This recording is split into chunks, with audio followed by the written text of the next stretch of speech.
Hello everyone, it is day 3 Wednesday. Today we're going to work on connecting clauses with colons and semicolons.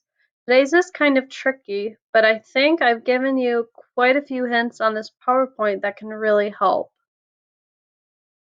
So, the first thing is the colon. So we learned how to use the colon yesterday. Today we're going to learn how to use it a little further. If you have a complete thought and a complete thought that explains the previous sentence on NoRedInk, then you are going to use a colon. So here's the correct example at the bottom here. This is my point. If we buy Judy a plane, she might take us for a ride. So the complete thought is, this is my point. We have a subject, a verb, talking about a point. It is complete thought. The next sentence is also a complete thought, but it explains the previous sentence. It explains what the point is. Anytime you have two complete thoughts and they connect to each other, it is a colon that you need to use. So I went through and did the NoRedInk, and quite honestly, I struggled a bit myself, but I figured out here are some things that typically start in a sentence that need a colon. So if you see anything that is like, here's my idea, I thought of an interesting idea. There was only one thing to do. Oop, I found a typo. Two of them even.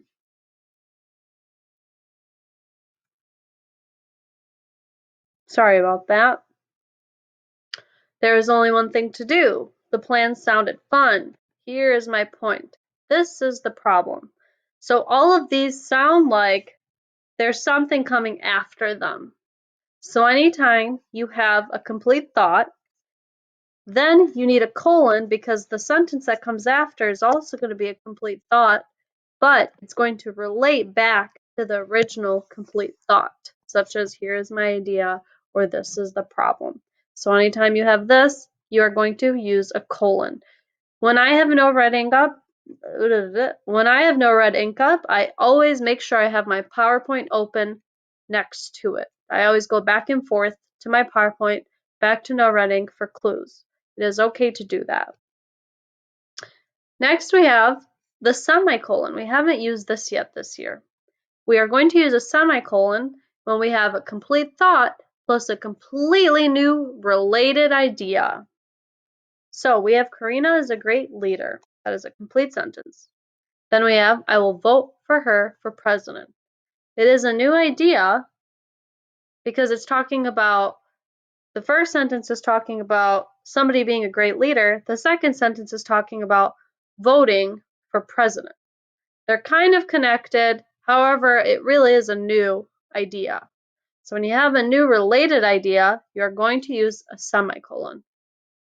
So one of the tricks that I found was helpful for the semicolon is when you have a list type thing, first we need to give Timon's puppies a bath.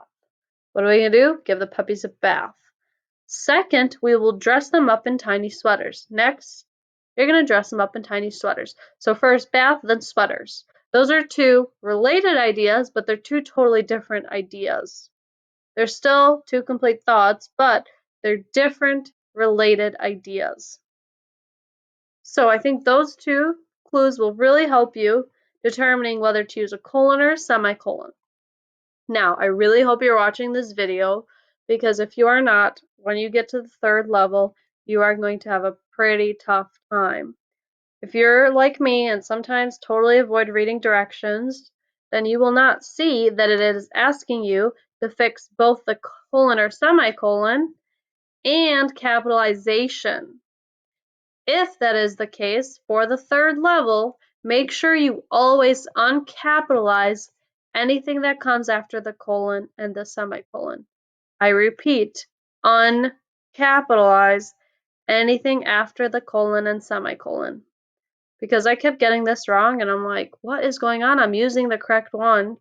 Then I realized it was capitalization. So make sure you uncapitalize anything after the colon and semicolon.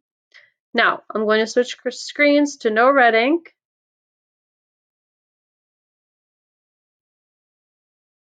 going to reset my mastery.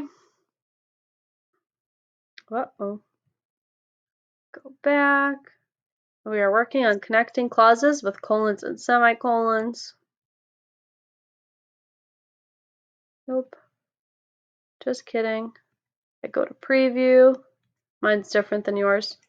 Then we go to practice. Lucius Malfoy ate Chinese food for dinner. We went out for pizza instead. Now, those are two different ideas. The first sentence is a complete thought. It is about eating Chinese food.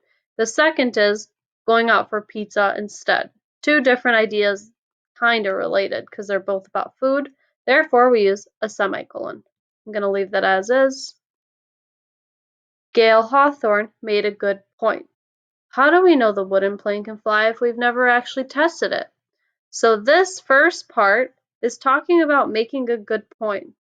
Then it tells us what the good point is. Now, if we were to switch back to my PowerPoint, you would see that you would use a colon if it is a complete thought plus a related complete thought. It is a colon. And I've completed level 1. Anyways, I'm not going to show you any more examples. Please make sure you are using my PowerPoint to help. It will seriously help you get through this. Otherwise, it can be pretty tricky. If you have a hard time, please tune into my conferences. You can share your screen with me and I can help you complete this together.